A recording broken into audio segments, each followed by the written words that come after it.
صباح الخير وصباح النور وصباح كل شيء جميل دايما مع صباحك إرادة.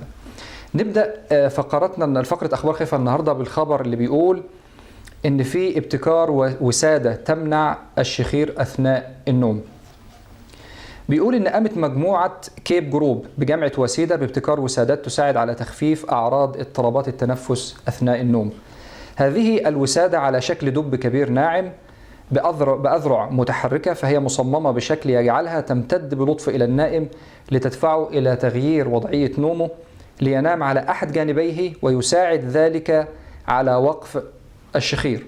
تعمل الوسادة من خلال جهاز ملحق بها يقوم بتركيز الأكسجين في الدم، وعندما يتراجع هذا التركيز عند النائم تقوم المحركات الميكانيكية بالوسادة بعملها. بالإضافة إلى ذلك يمكن للوسادة أن تقوم بقلب النائم على أحد جانبيه ثم إيقاظه إذا تطلب الأمر ذلك.